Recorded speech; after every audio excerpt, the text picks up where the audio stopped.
ولا تلبسوا الحق لا تلبسوا معنی ده لا تخلطوا تاسو حق خلط ملکوي ما بالباطل د باطل سره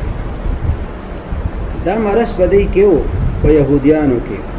تاسو په امراض اليهود کې دا ویل دي چې دی تلبیس الحق کول بالباطل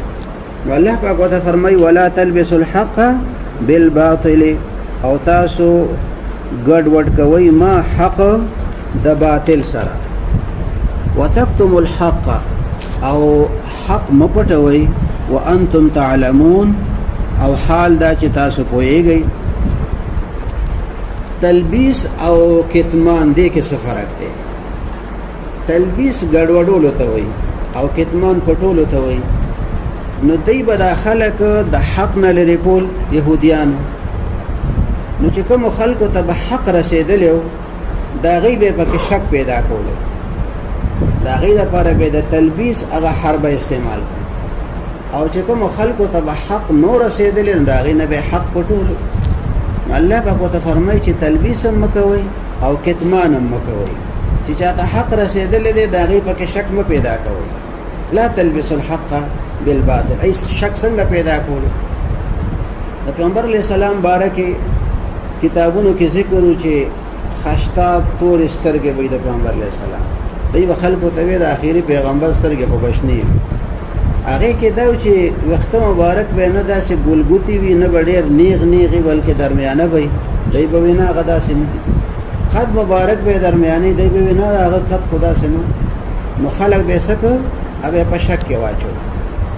او چې کوم خلکو ته به بیخي حق نو رسېدلی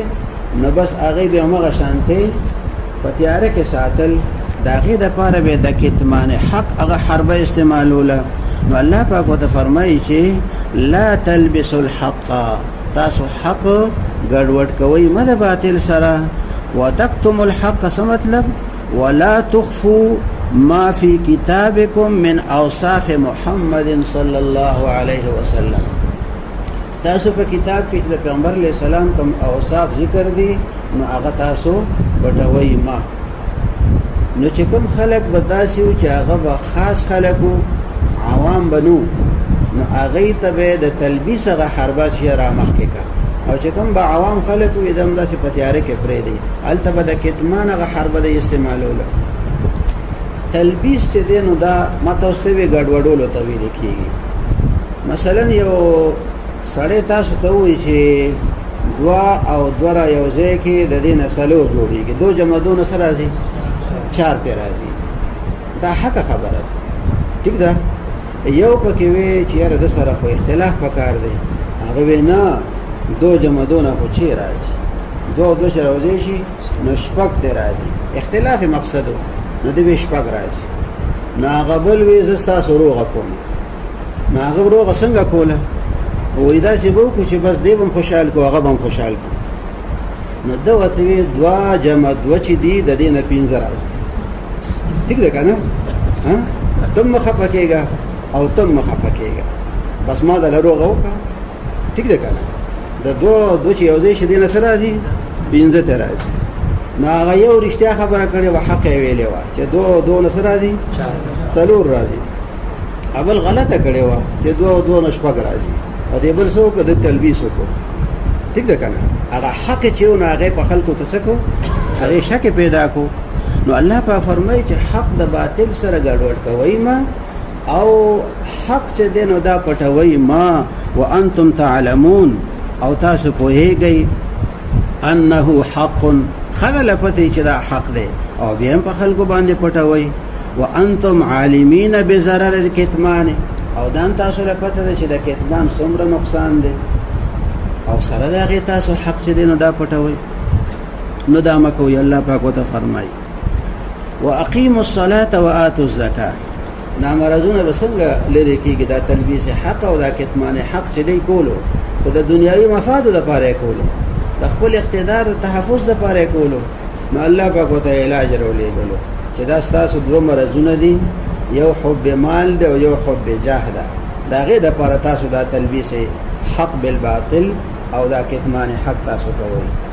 نو په دغه دوو خبرو باندې تاسو د ایمان نه محرومه یئ نو تاسو ته علاج خایو او پرهیز درته خایو نو که هغه طریقه مو اختیار کا نو دغه مرضونو به تاسو خلاص شئ یو داسې وکړئ چې واقیموا الصلاة او قائموئ تاسو مونځ وآتوا الزکاة او زکات ورکوئ ورکعوا مع الراکعین او رکوع کوئ تاسو د رکوع کوونکو سره تاسو مونځ قائم کئ د خپلو آدابو سره نو دې سره په تاسو کې عاجزي راشي نو چې عاجزي راله نو څه به وشي د عاجزۍ په وجه به هغه د تکبر هغه نشه چې ده نو دا به ختمه شي هغه خپله غلطي به تاسو ته معلومه شي غلطې ته بیا غلطه تاسو ویلی شئ دا جرأت به درکې پیدا شي دا به څه سره حاصلېږي دا به اقامت صلاح سره کېږي او د مال هغه مینه چې وه دا به څه سره ختمېږي وآتوا الزکات زکات په وخت باندې ورکوئ ورکعوا مع الراکعین او تاسو رکوع کوئ د رکوع کوونکو سره نو چا خو دا وی چې دی به رکوع نه کوله نو ځکه ورته الله پاک فرمایي چې تاسو رکوع کوئ او څوک وایي چې نه رکوع د دی په دین کې وه خو دی په هغې کې هغه اهتمام د رکوع نه کولو داسې به نه راټیټېده ځکه ځان بیا ډېر لوی ګڼلو نو دا رکوع به د خپل شان نه خلاف ګڼله نو دی به رکوع سمه نه کوله نو په نیش باندې حساب وه کنی رکوع خو ځکه وه چې یا مریم اقنوتي لربک واسجدي وارکعي مع الراکعین د رکوع حکم خو او خو دی رکوع سمه نه کوله برباده کړې وه نو الله پاک به طور خاص د رکوع حکم فرمایلو چې تاسو رکوع کوئ د رکوع کوونکو سره وصلوا مع المصلين د جمع د مونځ اهتمام تاسو کوئ چې نور خلک مونځ کوي تاسو ورسره یو ځای مونځ کوئ ځکه ډېر متکبره خلک چې نو هغه د جمع مونځ نه کوي وایي دلته رانه پلان کې ولاړ یو دی خو رانه پلان کې ولاړ ماله مونځ خو هم نه راکوي نو زه کور کې ځان له مونځ وکړم یا چې دی نو دا پلانې مې په سترګو ښه نه لګي نو د هغې د وجې نه دی بیا هغه جمع نه ځان محرومه کړي الله پاک فرمایي ورکعوا مع الراکعین یعنی صلوا مع المصلین ذکر د جز دی او مراد دی نه کل دی اتأمرون الناس بالبر آیا تاسو امر کوئ خلکو ته په نیکۍ سره وتنسون انفسکم او ایروئ ځانونه خپل وانتم تتلون الکتاب او تاسو لولئ کتاب افلا تعقلون نو آیا تاسو عقل نه لرئ تاسو چې نورو خلکو ته د نیکۍ امر کوئ اتدعون الناس الى الخير والایمان آیا تاسو خلکو ته دعوت ورکوئ د خیر او د ایمان یهودو به خلکو ته د اسلام باره کې وی دا ښه دین دی او په خپله پکې نه داخلېده د نیکۍ خبره به یې کوله او عمل یې پرې نه کولو الله پاک فرمایي یا ایها الذین آمنوا لم تقولون ما لا تفعلون چې یو سړی ښه خبره کوي او عمل پرې نه کوي نو دا مناسب نی خدا مطلب نه دی چې د یو واعظ په خپل وعظ باندې عمل نی نو دی د خپل وعظ پرېږدي دا مطلب نه دی واعظ بې عمله نه دی پکار دا نه چې بې عمله دی وعظ نه کوي په دې فرق پوه شئ تاسو واعظ چې دی نو دا بې عمله نه دی پکار دا نه چې بې عمله دی وعظ نه کوي مثلا ډاکټر دی هغه لګیا دی د خلکو علاج کوي د شوګر هم کوي د بلډ پریشر هم کوي او په خپله د شوګر او د بلډ پریشر مریض دی ټیک ده که نه ډاکټران بیماران وي که نه نو په خپله دی مریض دی دوی ورته معلومه ده چې د شوګر دا دوی ده هغه دوی دی په وخت باندې نه خوري پرهیز ورته معلوم دی پرهیز هم نه کوي چې مریض ورته راشي ورته وایي دا د دویانې مې ته ولیکلې د دې پابندي کې د دې څیزونو پرهیز کې الله پاک به دې ښه کړي نو چې د ده په هغه علاج باندې مریض عمل وکړو هغه پرې خدای پاک ښه کړو او دې په خپل علاج باندې عمل نه کوي نو دې پرې نه ښه کېږي ټیک ده که نه بدپرهیزي کوي نو موږ به دله څه مشوره وکړو چې ته دا کلینیک بند کړه که څه به ورته وایو که نه ته پرهیز را شروع کړه پرهیز شروع کړه او علاج چې دی نو چې څنګه مریضانو ته ښې هغه شانتې پرې خپله عمل کوه او چې وایي چې نه نه بس ته د خلکو علاجونه مه کوه ته په خپله بیمار یې د شوګر مریض یې نه د وایي خو دله معلومه ده پرهیز هم ورته معلوم دی او د ده په وینا چې څوک عمل وکړي نو هغوی ورسره ښه کېږي هم خو دې په هغه خپله وینا باندې په خپله عمل نه کوي نو موږ به دله دا نه وایو چې ته د خلکو علاج مه کوه دله به وایو چې د خلکو که په کومه طریقه علاج کې هغه طریقه په خپله هم اختیار کړه یا طالب دی مثلا په امتحان کې د په یو سوال کې 2 جزء دي نو چې یو جزء دی 15 نمبر دي د بل جزء 15 نمبر دي نو یو جزء وته ورزي او یو وته نه ورزي نو چې دواړه پرې دي نو خدا او کنه چې کوم ورزي نو هغه ولیکي نو خدا چې کوم ورزي هغه ولیکي نو خدا 15 نمبر خو بوالي کنه او کدواړه ولیکل نو 10 نمبر بوالي نو دا وعس کول 15 نمبر د دې شو د عمل چې 15 نمبر د هغه شو نو کدواړه کار یو کو 10 نمبر بوالي او که یو کار یو کو نو 15 بوالي د نش نه خو خې شو کنه نو دا مطلب نه چې به عمل دی وعظ نه کوي خدا مطلب دی چې واعظ ته نه دی پکار چې دی سي د به عمل پاتې شي د په خپل علم باندې سکی وعظ باندې دی عمل کوي نو آیا تاسو امر کوي خلکو ته باندې کې سره او ایروي تاسو خپل ځانونه ایرول سدي پرې خودلو ته ویل کېږي لکه نسوا الله فنسيهم چې څنګه دی وانتم تتلون الكتاب وتاسو لولئ کتاب افلا تعقلون آیا تاسو عقل نه لرئ عقل نه لرل څه مطلب عقل چې دی العقل المنع عقل څه معنی ده منع ٹھیک ده عقال هغه پوری ته وایي چې ساروی را منې کوي د خوشي کېدو نه عقال پړې نو عقل ته عقل ځکه وایي چې دا د بدو چارو نه انسان سکی را منې کوي نو چې د نقصانی شیانو نه ځان نه منې کوي الله پاک ته فرمایي چې افلا تعقلون آیا تاسو عقل نه لرئ چې کوم څیزونه نقصانی دي پکار دي چې دا غي نه تاسو په خپل هم پرهیز کولې او دا بسنګ عقل مندي وي چې بل ته د نیکه حکم کوي او په خپل په عمل نه کوي نو دا هم د عقل کار دی چې بل ته کوم علاج خیر خو په خپل هم باغی باندې عمل وکړي نو افلا تعقلون آیا تاسو عقل نه لرئ چې د بل غم کوي او د ځان غم نه کوي بل ته سم لار خای او په خپل چې کومه د کامیابی لار د باغی باندې نه زی نو دا خو د بیا عقل کار دی الله پاک فرمایي فلا تعقلون ول تاسو عقل نه لرئ واستعينوا بالصبر والصلاة او تاسو مدد وغواړئ مدد حاصل کړئ بالصبر په صبر سره والصلاة او په مون سره دم د مرض چې دی نو علاج دی او ور سره پرهیز دی چې تاسو صبر هم کوئ او بل ور سره څه کوئ مونږ کوئ په دې باندې د الله تعالی مدد تاسو وغواړئ صبر سره به د نفس قابو شي